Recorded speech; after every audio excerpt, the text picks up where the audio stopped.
Alhamdulillahi Rabbil Alamin. Alhamdulillahi wahdahu.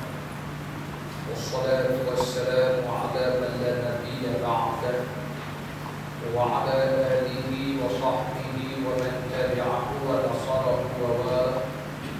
Allahumma fassalli wa sallim wa barik ala sayyidina Muhammad al-Fatih lima ughliqa wal khatim lima sabaqa والناصر الحق بالحق والهادي إلى صراط مستقيم وعلى آله وصحبه حق قدره ومقداره العظيم.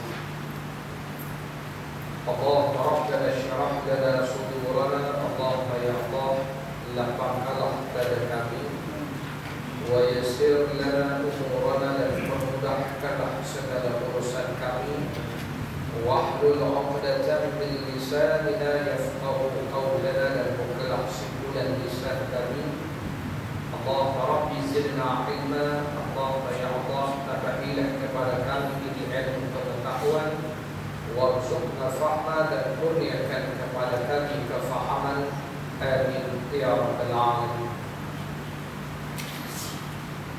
Sidang jemaah hadirin hadirat muslimin muslimat yang dirahmati Allah Subhanahu wa taala. Alhamdulillah, pertama-tama dan selama-lamanya kita panjatkan puji dan syukur kita kepada Allah Subhanahu wa taala kerana dapat kita berhimpun dan bertemu pada hari ini menyambung pengajian kita di dalam kitab yang bertajuk Bahrul Bari, Syarah Kitab Mukhtasar Sahih At-Tirmidzi. Kitab ini disusun oleh Syekh Muhammad Idris Abdul Rauf Al-Marbawi Al-Azhari rahimahullah ta'ala. Dan pada pengajian kita yang lalu kita berada pada tajuk Qiblat. Kita berada pada tajuk Qiblat Rasulullah sallallahu alaihi wasallam, dan bagaimana peristiwa kembalian Qiblat yang berlaku daripada Ka'bah, kemudiannya berpaling ke Baitul Maqdis, kemudian berpaling kembali menghadap ke Baitullahil Haram. Itu semuanya menjadi beberapa peristiwa yang berlaku yang diambil nas dalilnya oleh para ulama, sehingga mereka membincangkan apakah kiblat yang disembahyangkan oleh Rasulullah sallallahu alaihi wasallam sekembali baginda daripada Isra dan Mi'raj. Di Syekh Marbawi sebut di sini kiblat Rasulullah ialah Ka'bah masa itu. Sehingga apabila Rasulullah berhijrah ke Madinah Al-Munawwarah, oleh kerana nak mengambil hati golongan Yahudi agar mereka masuk Islam, menyertai perjuangan Rasul, maka Rasulullah berkiblatkan ke arah Baitul Maqdis. Sehingga diperbahaskan oleh para ulama, adakah berkiblatkan Baitul Maqdis itu ijtihad Rasulullah sendiri ataupun adanya arahan daripada Allah Subhanahu wa taala. Sehinggalah sampai kepada lebih kurang hampir 16 atau 17 bulan lama berkiblatkan Baitul Maqdis itu, lalu berpaling kembali menghadap ke arah Baitullahil Haram yang berlaku dalam firman Allah, fawalli wajhaka syatral masjidil haram, yang kemudian diperbahaskan oleh para ulama, adakah peristiwa itu berlaku peristiwa itu adakah masih boleh kita berkiblatkan Baitul Maqdis kerana pernah disembahyangkan oleh Rasulullah, maka berlaku pada hukum nasakh dan mansukh bahawa syariat berkiblatkan Baitul Maqdis itu telah dimansukhkan dengan turunnya ayat fawalli wajhaka syatral masjidil haram, yang kemudian daripada ayat tersebut ulama mengambil kaedah ada di dalam Islam ini kaedah nasakh dan mansukh. Maka bolehkah Al-Quran menasahkan sunnah Rasul sallallahu alaihi wasallam? Itu semuanya telah diperbahaskan dengan panjang lebar, sehinggalah kepada perbincangan apakah sembahyang yang mula-mula menghadap ke arah Baitullahil Haram setelah turun wahyu fawalli wajhaka syatral masjidil haram. Para jemaah rahmati Allah taala sekalian, saya tidak bercadang untuk melanjutkan perbincangan dalam tajuk tablet ini. Dengan izin hari ini kita masuk pada muka surat 107. Qala muallif rahimahullahu taala pada bab yang ke-30. Qala muallif rahimahullah, kata Syekh Muhammad Idris Abdul Rauf Al-Mardawi Al-Azhari rahimahullah pada bab ma jaa fi man zara qauman la yusalli bihim.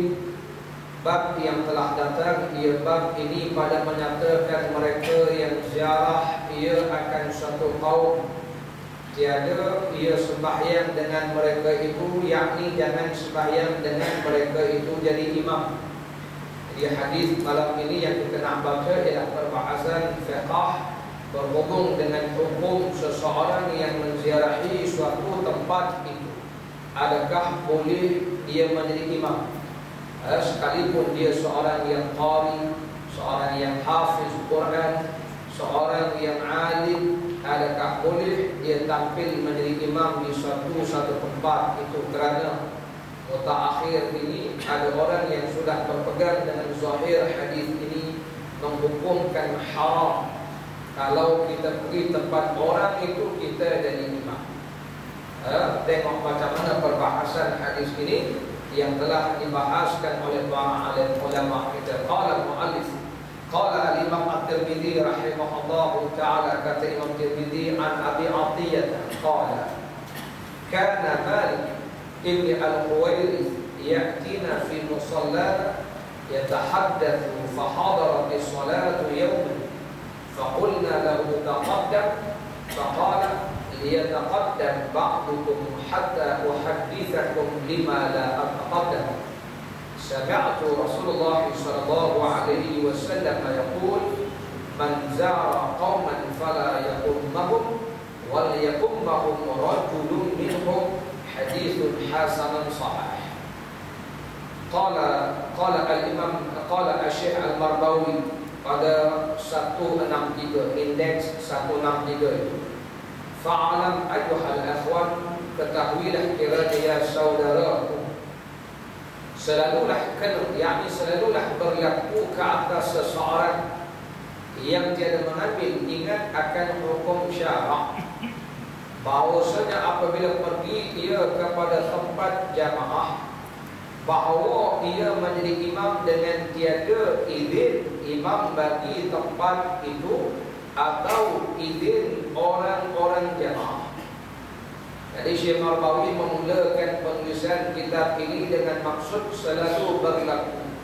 Maknanya pernah berlaku dan barangkali sedang berlaku dan akan berlaku, di mana ada ketikanya apabila seseorang manusia pergi ke suatu tempat dan tempat itu ada imam yang dilantik, ada jamaah yang memang sedia ada di situ. Tiba-tiba datang seorang hamba Allah, oleh kerana dia qari barangkali, dia hafiz barangkali, dia alim barangkali, menampilkan dirinya untuk menjadi imam tempat tersebut, nak jadi imam sembahyang jamaah.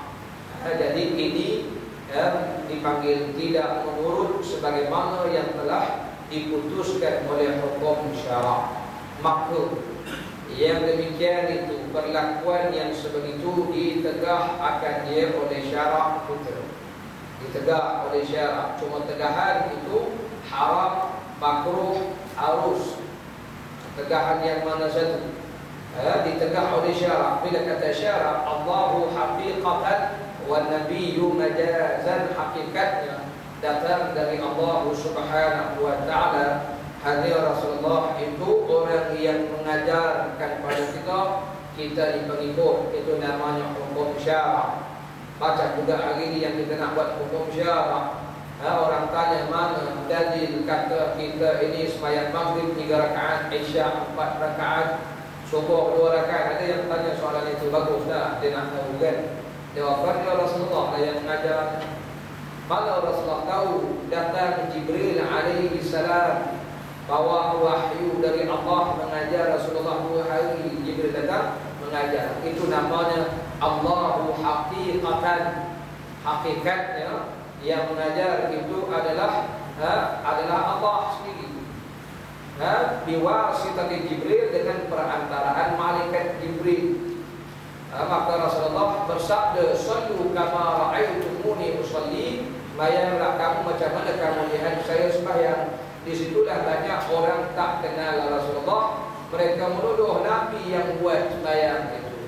Ini yang kita kata ngom ataupun ngam. Maka marah ni. Sebab akhir-akhirnya dia kata, kalau begitu buat apa ikut Muhammad? Kita nak ikut Allah. Mana ada dalam Quran disebut maghrib 3 rakaat. Itulah namanya cerdik yang tak boleh diajar. Tak cerdiknya tak boleh diikut dengan orang ini. Pasal apa dalam adalah jelas dalam hadis yang sahih Bukhari, Muslim, riwayat Tirmidzi menyebutkan peristiwa datang Jibril alaihi salam mengajarkan Rasulullah bersolat. Jadi mereka argue lagi lah, barangkali orang yang merawi hadis itu mereka. Tabarakallah, ini semuanya penyakit jiwa manusia yang nak merosakkan Islam. Jadi jangan kita ikut golongan-golongan begini. Nanti hadis yang hari ini dibicarakan, datang juga orang yang merasmikan ke mahkamah. Betul tak? Tak kenal aku lah. Yang merasmikan datang mahkamah, memberi sokongan moral kepada orang yang dibicarakan dalam pembentangan yang dihadiri. Ala kulli hal. Ada hadirat para jemaah rahmati Allah taala sekalian. Jadi kita kena ingat, ini semuanya golongan-golongan yang keliru. Celaru kita ni kalau nak lawat Rasulullah tuan. Allah taala berfirman dalam Quran, "Idza jaa nasrullahi wal fath." Tak payah baca surah panjang-panjang, baca surah "Idza jaa nasrullahi wal fath wa ra'aitan nas yadkhuluna fi dinillahi afwaja fasabbih bihamdi rabbika wastaghfir innahu kana tawwaba." Cerita bila lepas buka kota Mekah. Selepas buka kota Mekah itu Allah beri kemenangan kepada Islam, Allah beri kejayaan kepada Islam. Allah perintah Rasulullah, fasabbih, bertasbihlah kamu, bihamdi rabbik, dengan memuji Tuhan kamu, wastaghfirhu, dan beristighfar. Saya nak sebut begini, kalau kita yang nak lawan Rasulullah, kata Rasulullah tak bagus. Allah perintah Nabi tasbih, Allah perintah Nabi bertahmid, Allah perintah Nabi beristighfar. Agak-agak kita sehari semalam berapa kali Rasulullah istighfar? Sabda Nabi, wallahi demi Allah saya ni sehari semalam lebih 70 kali. Makna kata kalau kita istighfar kurang 70, tak payah kira Nabi ya. Dia bukan marah ni saya. Tanya orang yang lawan Nabi, ditanya, entah istighfar sehari malam berapa kali? Kalau lepas bayang 3 kali, 5 kali sembahyang pun 15 ya. Malah anak lambat bangun, astagfirullah, baru 16. Tengok orang bergembira, astagfirullah, baru 17. Tak sampai 70 pun tak boleh. Tiba-tiba nak maki Rasulullah. Saya jawab. Jauh lagi kita ni nak tanding Rasulullah. Belum lagi kita diberi kemenangan. Rasulullah beri kemenangan, fasabbih bihamdi rabbika wastaghfir. Bila diberi kemenangan, disuruh Rasulullah banyakkan tasbih dan bertahmid dan istighfar. Kenapa istighfar? Kerana kita ni bila diberi kemenangan rasa akulah yang hebat, lupakan Allah Ta'ala. Rasulullah diajar istighfar. Kerana kita ni biasa kalau beri menang, beri kejayaan, rasa kita lah yang hebat, lupakan Allah Ta'ala. Lepas tu disuruh kita banyak istighfar bila diberi kejayaan.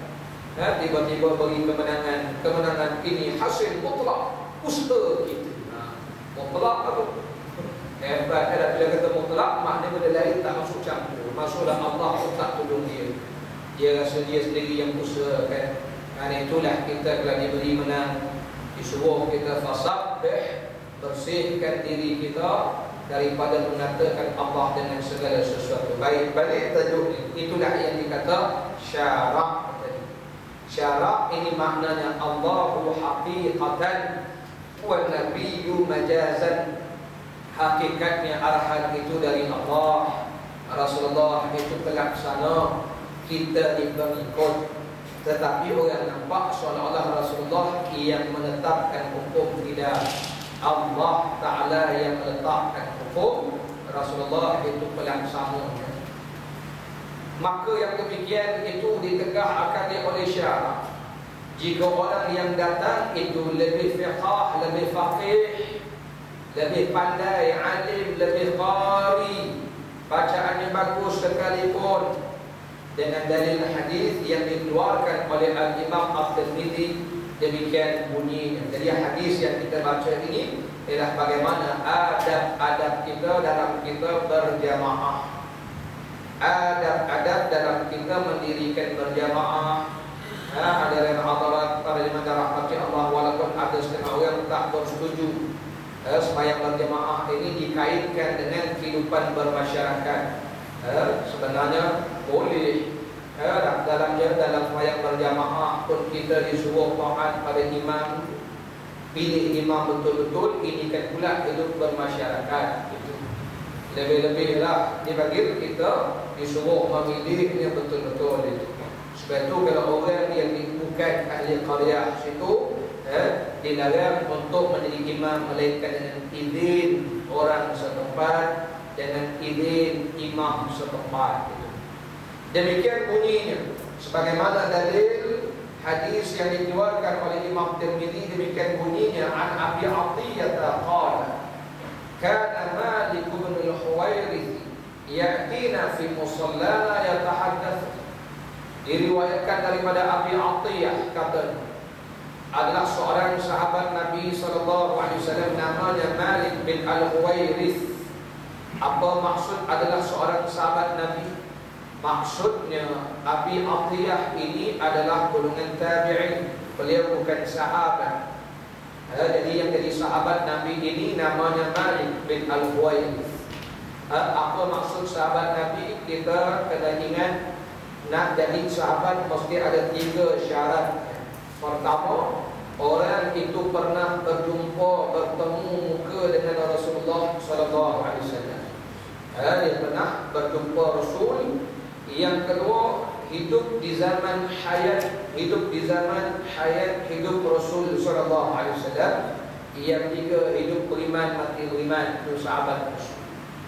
Karena itu orang di zaman Nabi yang hidupnya beriman, mati murtad, ada, tak dipanggil sahabat. Ada orang yang hidupnya beriman, hidupnya munafik, seperti Abdullah bin Ubay bin Salul, tak dipanggil dia sahabat.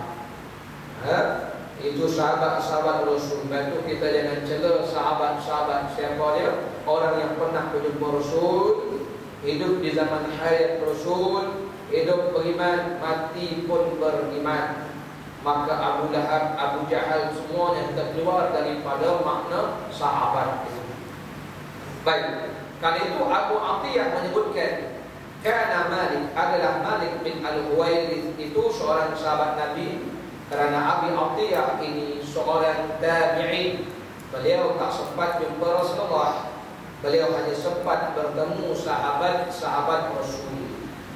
Maka dipanggil tabi'. Pluralnya tabi'in. Tabi'in, makna kata para jemaah rahmati Allah, syaratnya pun sama. Pernah jumpa sahabat, hidup beriman, mati beriman, hidup di zaman hayat sahabat-sahabat. Maka kata Abu Athiyyah adalah Malik bin al-Huwairith, datang beliau akan kami pada tempat sembahyang kami, berbual-bual dan bercakap-cakap perkara-perkara agama. Maka pada satu hari datanglah masa dengan masa sembahyang. Waktu Malik bin al-Huwairith datang itu, kata Abu Athiyyah, waktu itu waktu solat, sudah masuk waktu solat.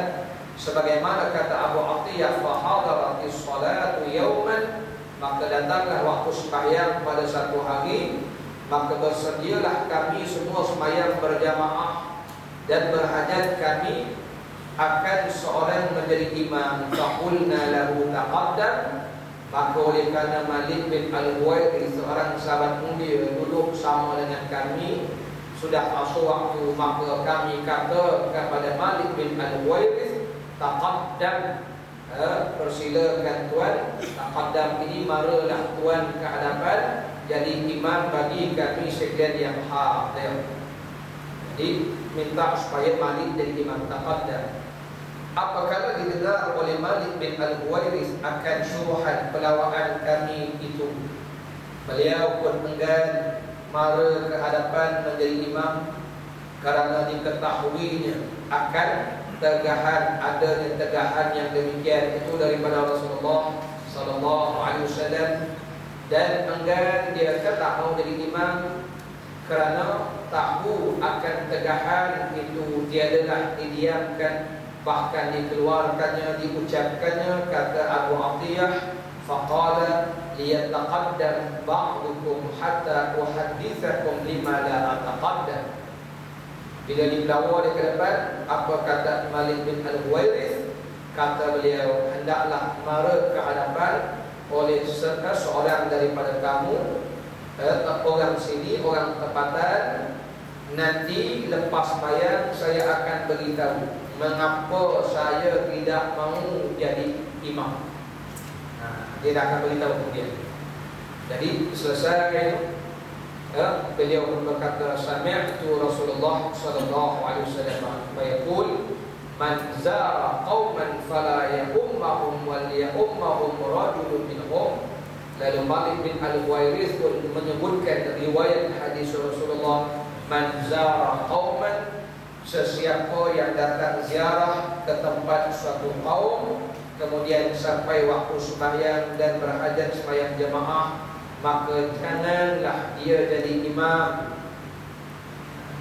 Fala yaqummahum, jangan dia jadi imam.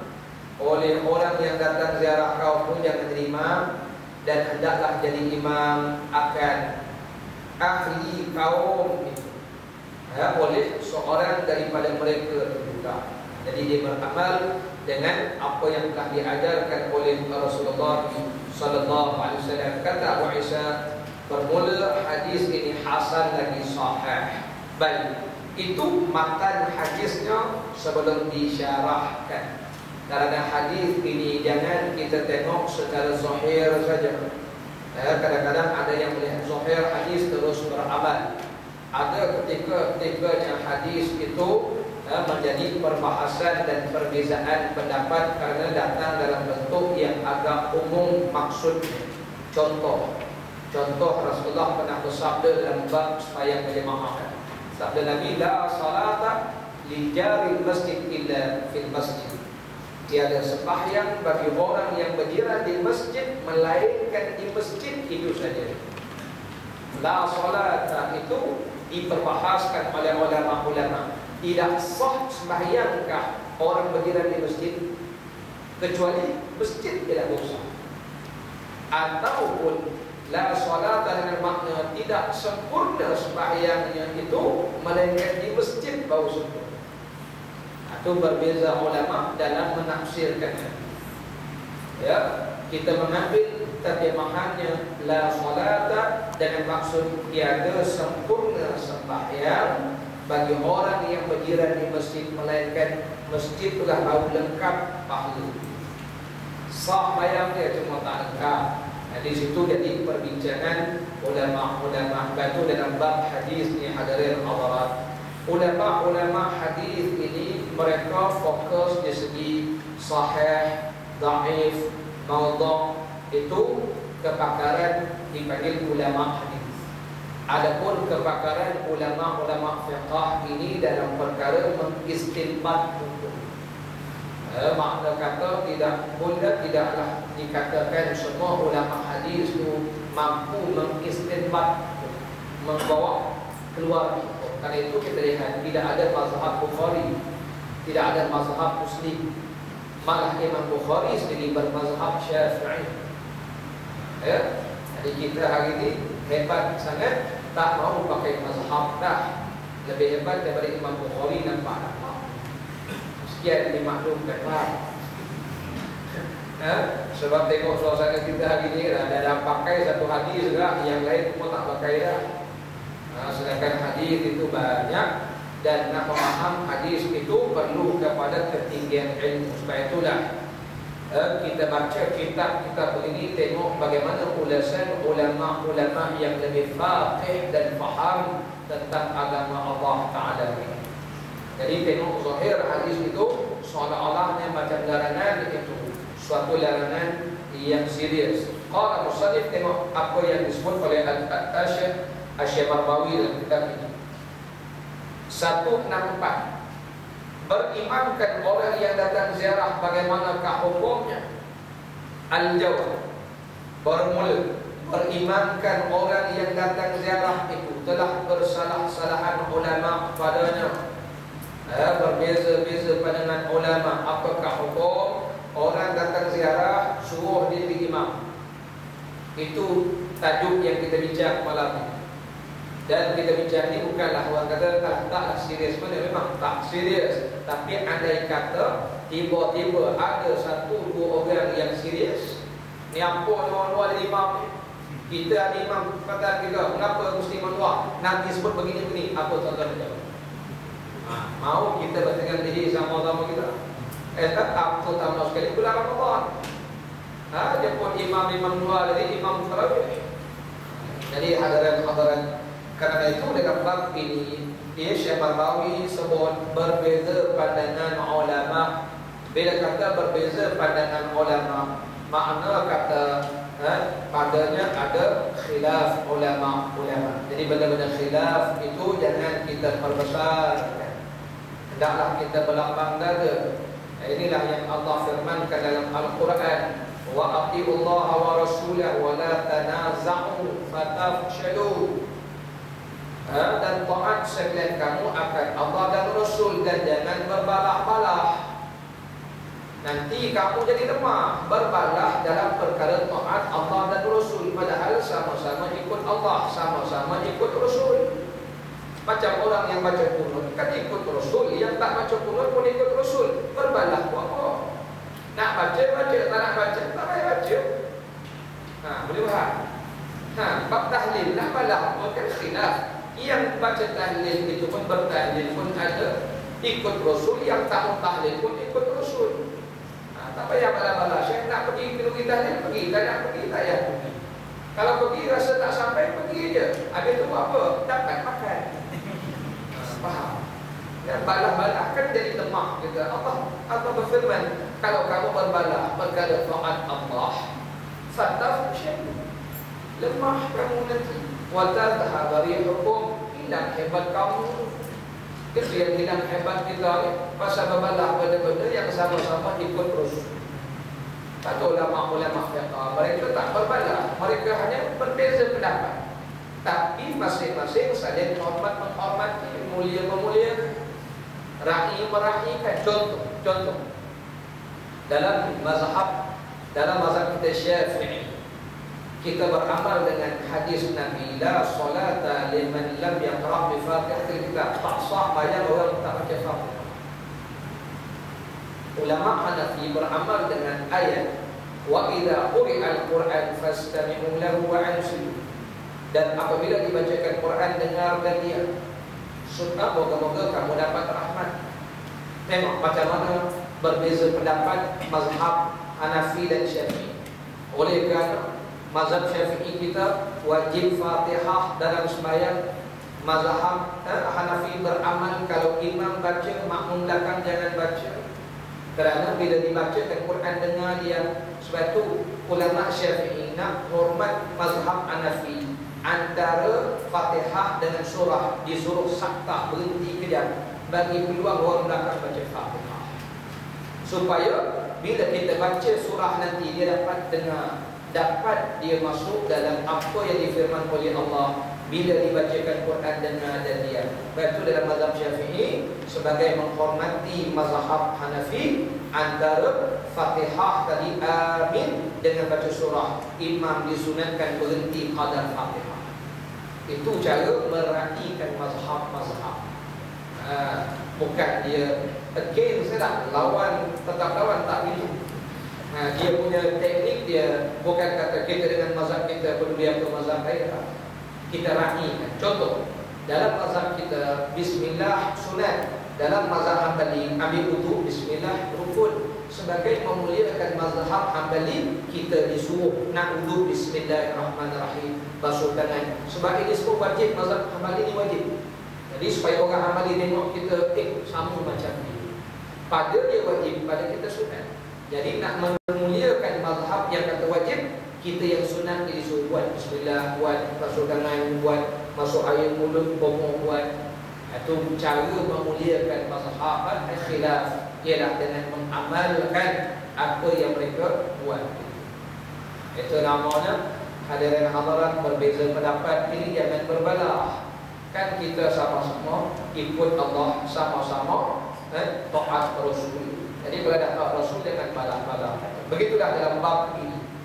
Datang orang ziarah lalu dipersilakan jadi imam, bersalah-salahan ulama padanya. Kata Abu Isa Tirmidzi, bermula dan beramal atas hadis itu di sisi kebanyakan ahlul ilmi, kebanyakan ulama-ulama daripada sahabat Nabi sallallahu alaihi wasallam dan lain daripada mereka itu, kata mereka, bermula tuan punya rumah. Tuan punya rumah ni maknanya tuan orang tempatan, mustahil, lebih berhak jadi imam daripada orang yang datang berziarah itu. Dia lebih aula, lebih utama. Walaupun yang datang bertandang itu ulama besar, guru besar, orang yang qoli ke, orang tempatan lebih mustahab, lebih mustahil, lebih berhak jadi imam itu yang diamalkan oleh majoriti jumhur kebanyakan ulama dari kalangan sahabat. Tetapi tuan-tuan kena ingat, sahabat-sahabat cakap begitu zaman mereka semua qari daka. Tak apalah Syekh, andai kata kita orang tempatan tiba-tiba datang belakang kita Imam Makkah, macam kita baca qiraat Jawa, dia baca qiraat 10 je. Dia dengar kita baca malaikat pening pun dia pening. Ini qiraat yang ke-11 lupa. Qiraat ada 10. Takkan kita nak orang tempatan juga boleh, tapi rasa malu sikit dengan qari belakang.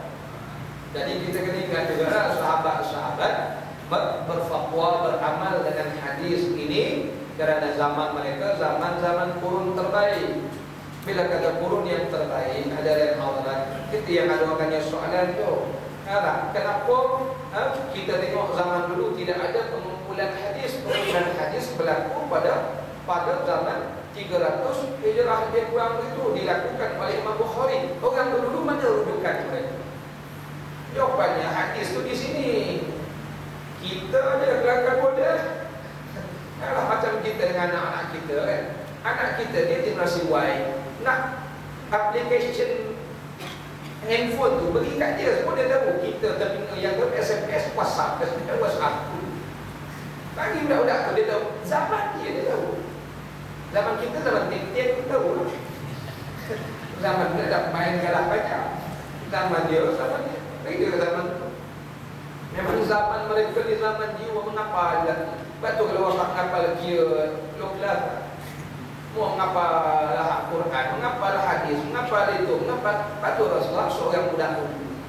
Nabi tanya budak muda, kamu sudah kahwin? Dia kata, saya lebih kurang dan bahasanya saya tak cukup belajar untuk kahwin. Nabi tanya, adakah kamu memiliki qul huwallahu ahad? Maksud Nabi, kamu milih itu, makna kamu simpan tak? Qul huwallahu. Sebab masa itu mana ada Quran macam kita 30 juzuk itu. Semua simpan sini Quran. Simpan tidak tulis. Kamu memiliki qul huwallahu ahad? Dia kata ada. Itu 1/3 Quran. Kamu menyimpan idza jaa nasrullahi wal fath? Ya, itu 1/4 Quran. Kamu memiliki qul ya ayyuhal kafirun? Dia kata ya, itu 1/4 Quran. Kamu memiliki idza zulzilatil ardu zilzalaha? Ya, itu 1/4 Quran. Jadikan itu mas kawin. Macam ini apa budak-budak studio kita ada duit mas kawin.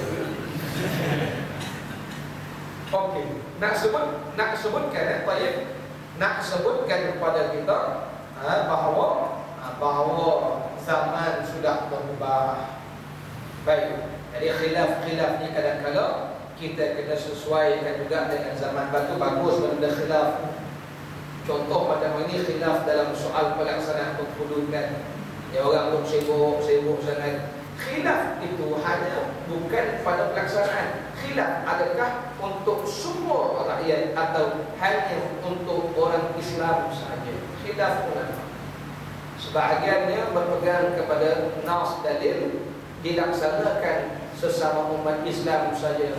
Setengahnya memegang nas dalil. Seluruh umat, seluruh manusia dikenakan hukum itu. Di dalam urusan fiqh ini mudah ada. Perkara-perkara khilaf ini rahmat, maka pihak berkuasa boleh memilih atas kesesuaian semasa. Itu kaedah. Pihak berkuasa boleh pilih atas kesesuaian semasa. Itu dalam menguruskan isu khilafiyah. Contoh apa dia?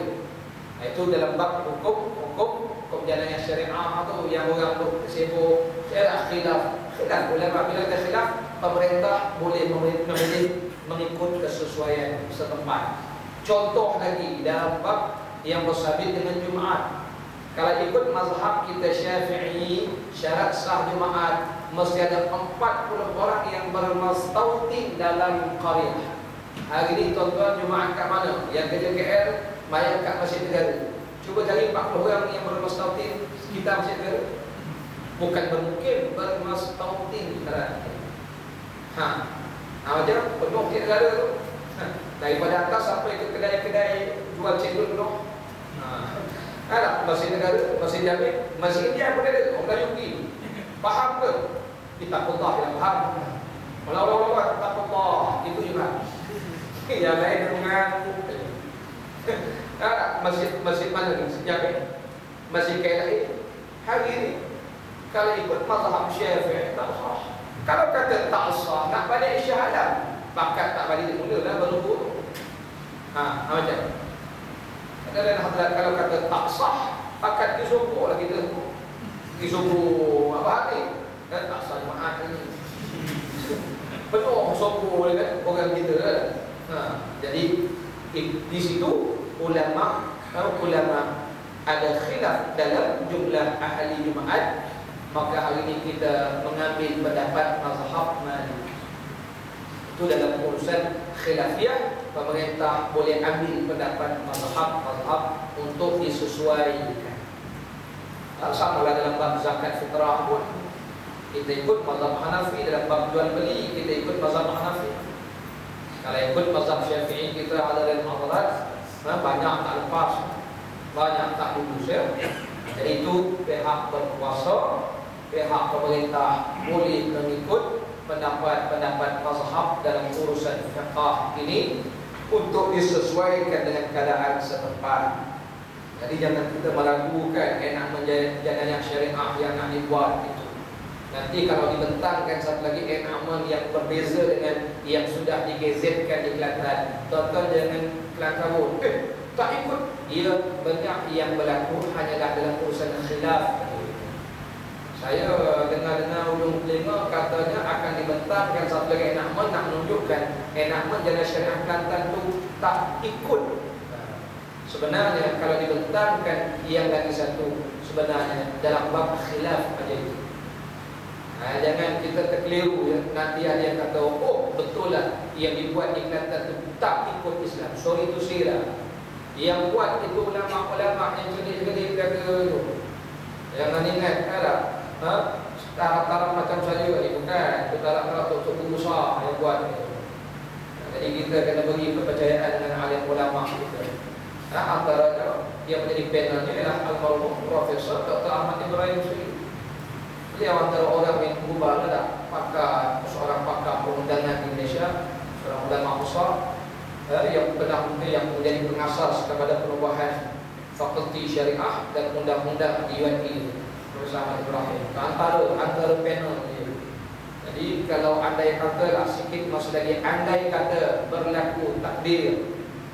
Takdir berlaku ada satu enakmen yang dibentangkan tak serupa dengan namun yang telah digezetkan di Kelantan. Saya berpesan kepada tuan-tuan, itu hanya dalam soal khilafiyah, bukan dalam soal dasar dan benda yang asas, tidak. Ya, contohnya macam khilaf dalam bab ni, potong tangan ini. Khilaf ulama, di manakah kadar yang nak dipotong? Kerana bila kita tepuk tangan, yang ini saja bergerak. Bila kita basuh tangan, sampai ke sini pula ambil potong. Bila angkat tangan, sampai ke sini pula. Jadi yang nak dipotong ni, tangan yang mana? Khilaf ulama-ulama kan? Tu yang teknikal. Benda teknikal. Kalau nak potong pakai apa?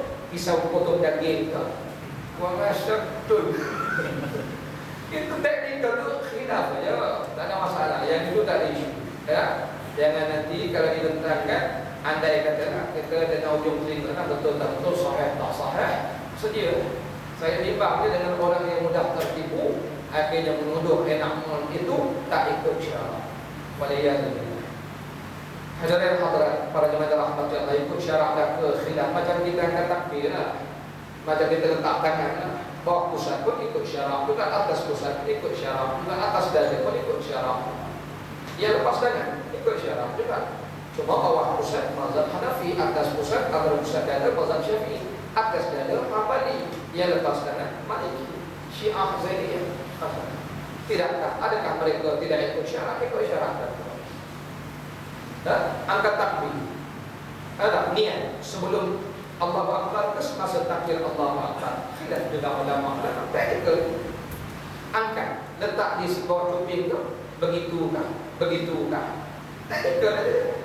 Orang asli Sabah tentu dia. Sebab ustaz-ustaz mengajar, ibu jari bawah kuping dia.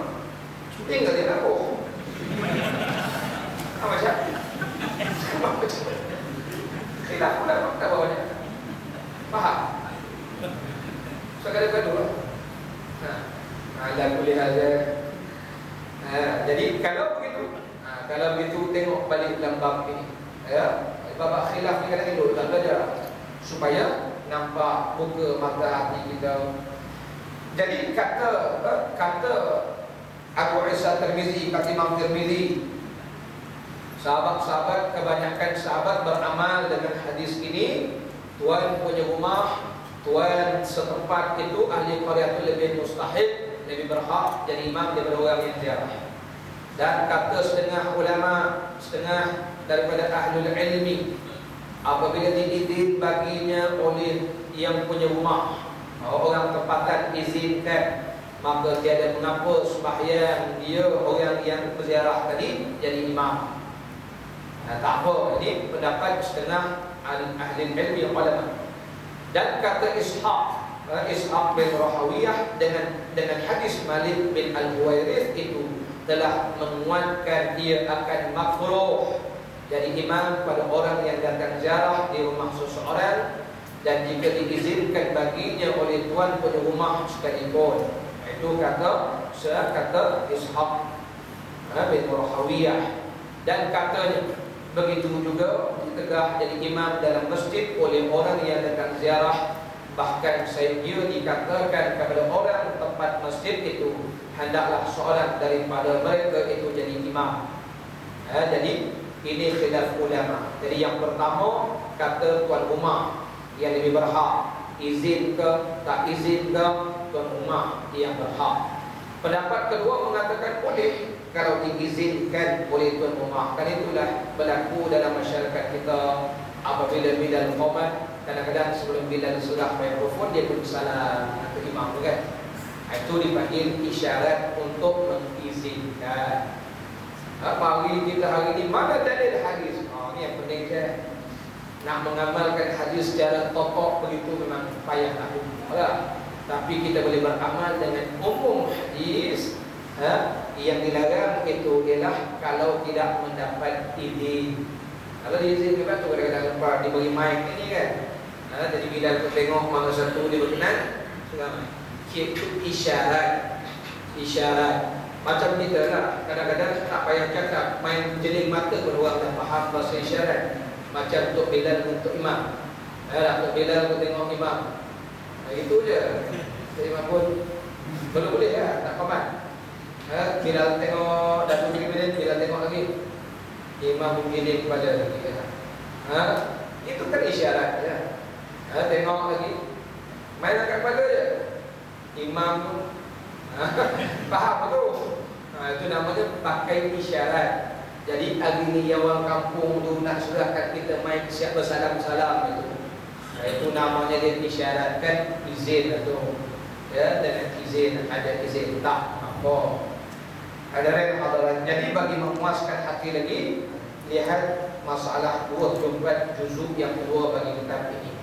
Sehingga kan hadirin hadirat, para ulama membahaskan bagaimana kalau yang hadir itu orang yang qari, yang hafiz, yang faqih. Jawapannya tetap dengan izin tuan rumah.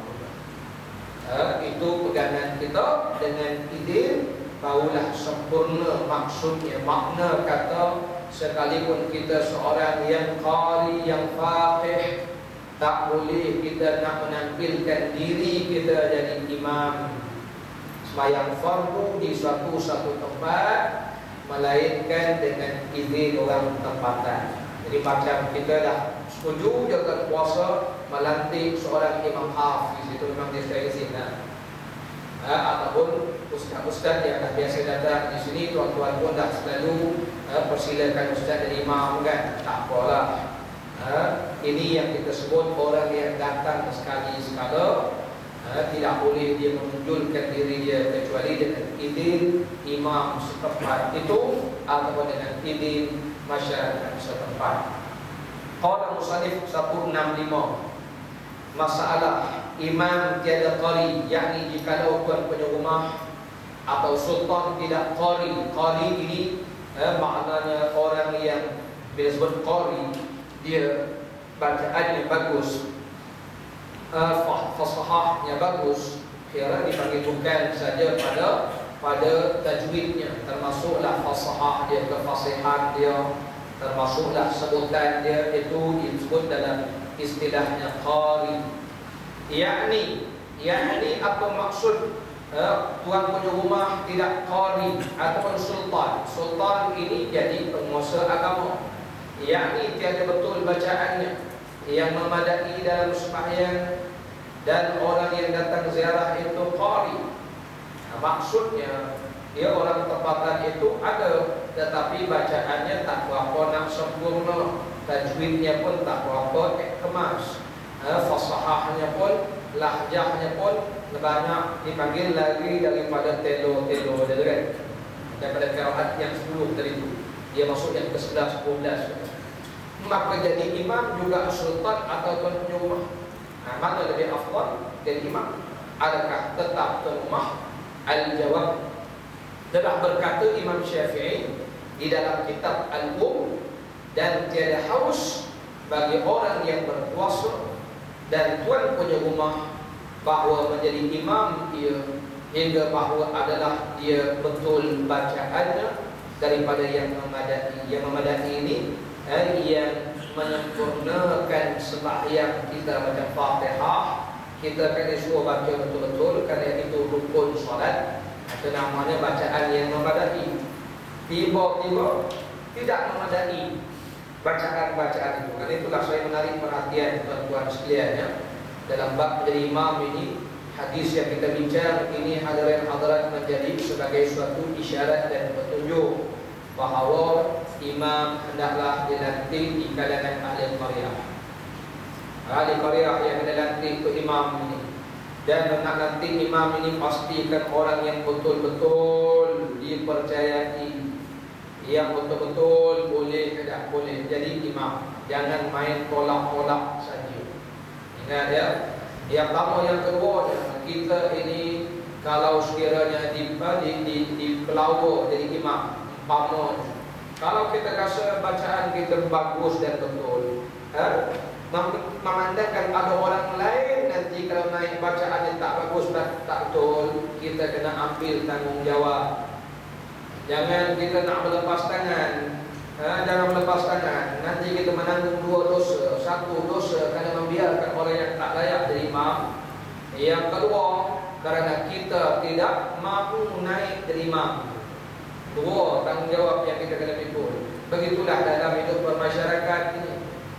masing-masing tolak siapa-siapa pun boleh, siapa-siapa pun boleh, siapa-siapa pun boleh. Sama aja siapa yang naik sekalipun jadi ketua, tak sama aja. Dulu mana ada air free kita tak ada sikit, faham? Kan tak sama, faham tak faham? Itu baru cerita imam luas bayang kan? Ni imam dah bayang, imam dah bayang, imam luas bayang sama juga tak?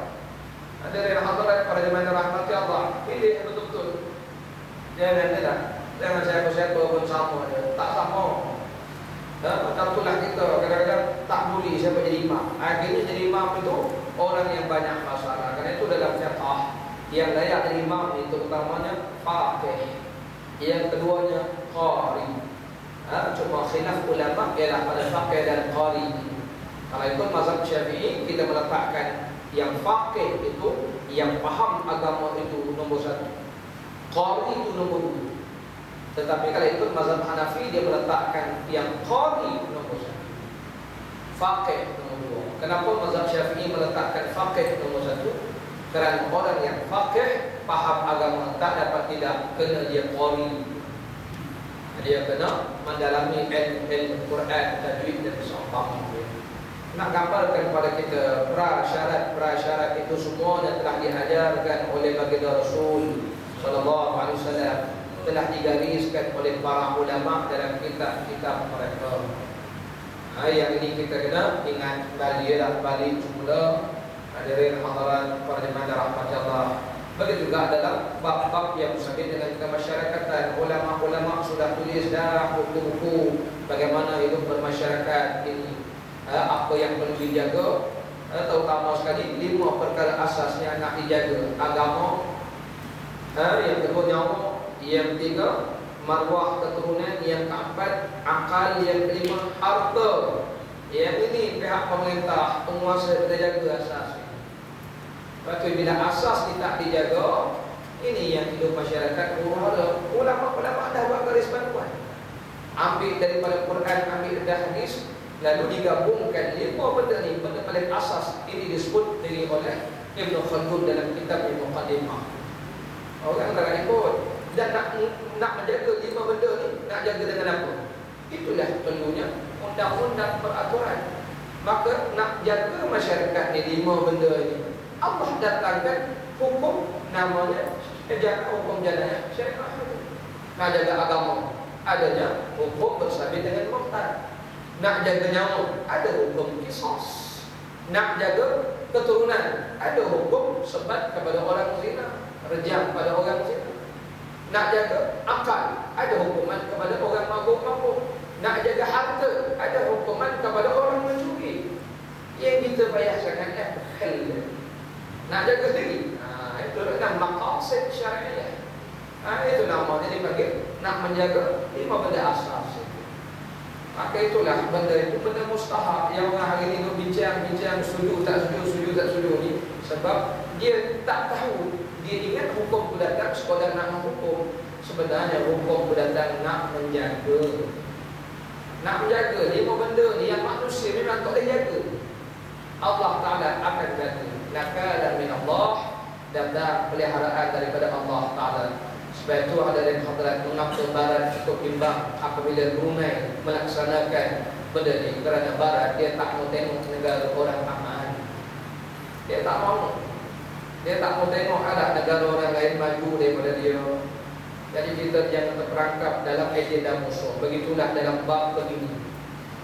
Dalam bab-bab begini, dalam melantik imam ini jangan kita pandang benda yang kecil. Kerana itu dalam hadis ini diberi petunjuk pada kita ahli qaryah, kena pilih imam betul-betul yang boleh menjadi imam, yang boleh memimpin kita, kerana ini ibadah kita dengan Allah Subhanahu wa taala.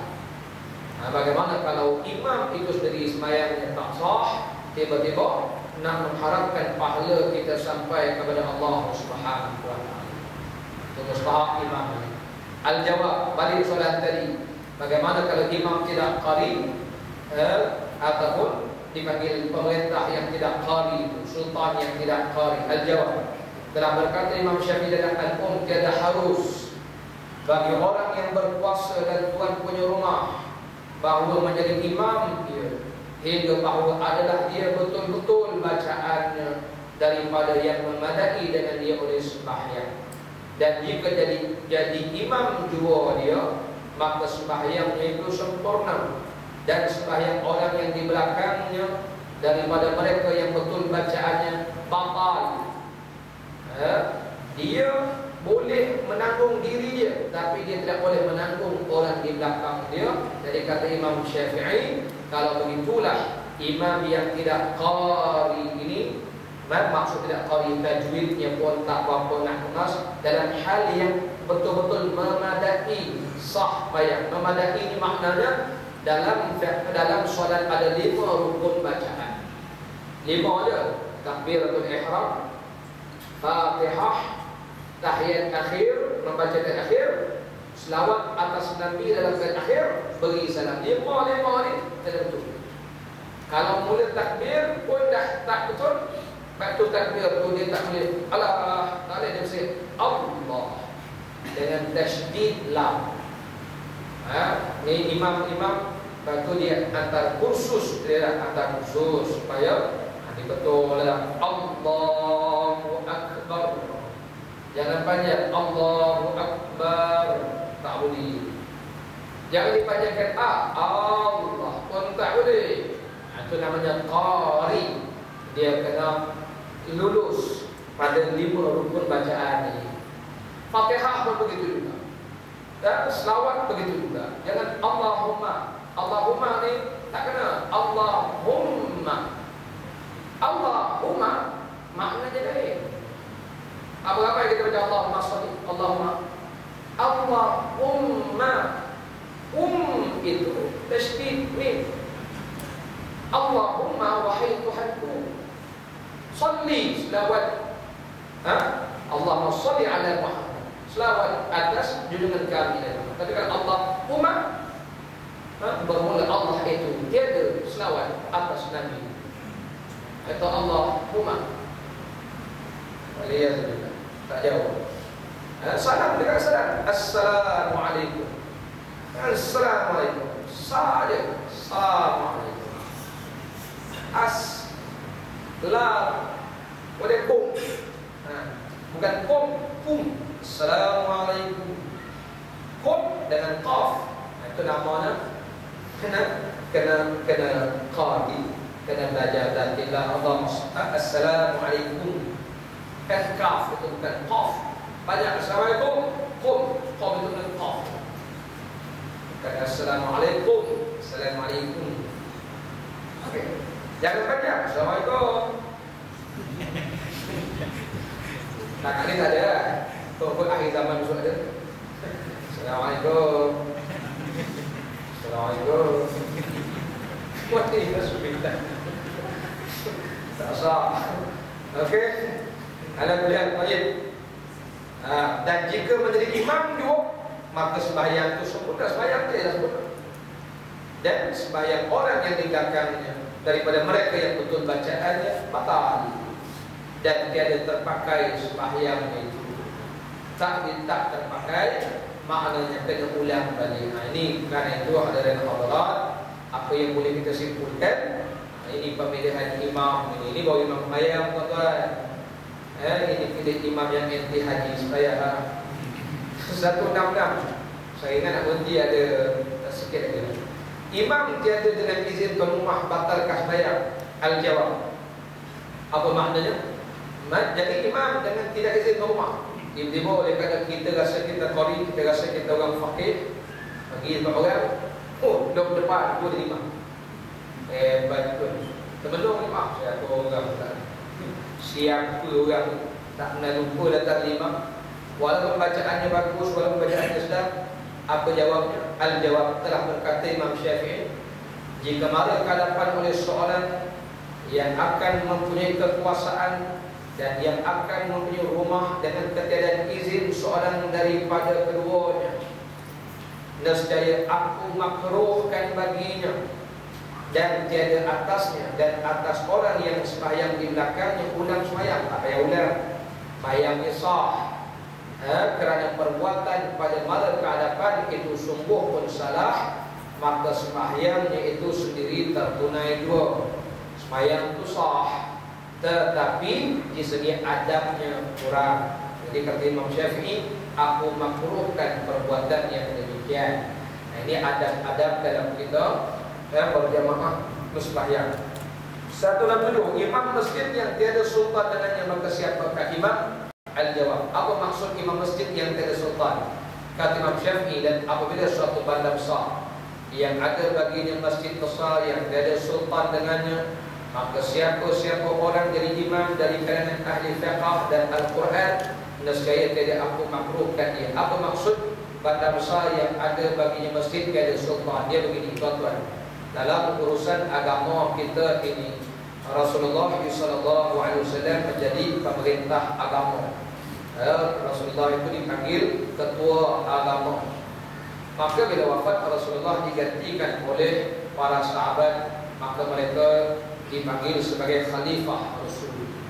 Maka dalam Islam, pemimpin pembesar dipanggil sultan, ini menjadi ketua agama. Jadi macam kita sedang ketua agamanya adalah Tuanku Sultan.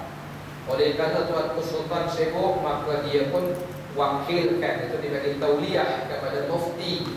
Oleh kerana wilayahnya besar, mufti wakilkan, tauliahkan kepada qadi. Qadi itu dipanggil penguasa agama daerah. Oleh kerana qadi pun sibuk dengan urusan dia, maka dilantik dan diberi tauliah kepada imam. Sebab ada imam majlis, ada imam qaryah. Jadi mereka lah jadi sebagai ketua di tempat-tempat itu kalau ikut penguasa. Baik, ada tempat yang tidak ada penguasa. Umpamanya macam di Thailand. Di Thailand ketua agamanya Buddha. Dia punya raja, kan? Jadi siapakah yang menjadi ketua agama? Maka mufti daerah, mufti wilayah. Mufti wilayah menjadi ketua agama. Jadi itu maksudnya. Ada tempat yang tak ada sultan, batu dipanggil mufti ini, lantik imam-imam qaryah, imam-imam daerah, imam-imam dipanggil batu imam kita ni. Jadi imam ni lah yang patutnya kalau kita hadir minta izin dengan dia, kerana dia yang diberi tauliah perwakilan sebagai oleh ketua agama. Baik, ambil tempat yang tidak ada ketua agama, umpamanya mana? Umpamanya di Jepun.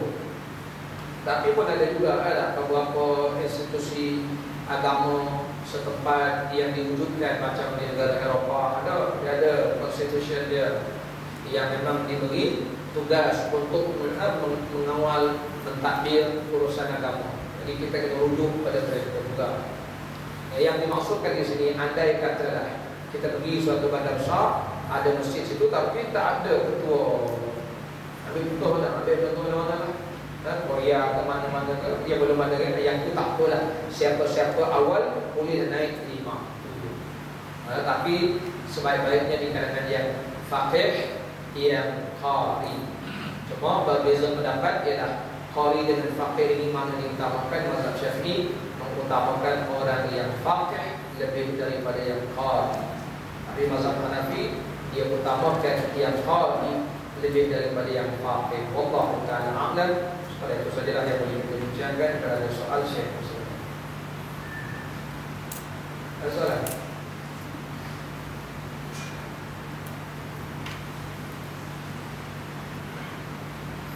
Kalau tak ada, alhamdulillah, kita sambung kembali InsyaAllah pada seri yang datang dengan paparan pada mana yang masuk.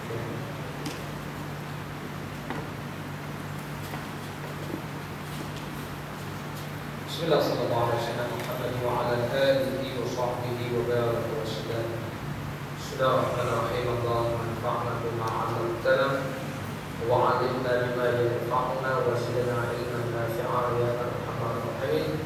Allahumma ya Allah, berikan manfaat dan ilmu yang Kau ajarkan kepada kami, dan ajarilah kepada kami ini ilmu yang bermanfaat, dan tambahilah kepada kami ilmu yang bermanfaat.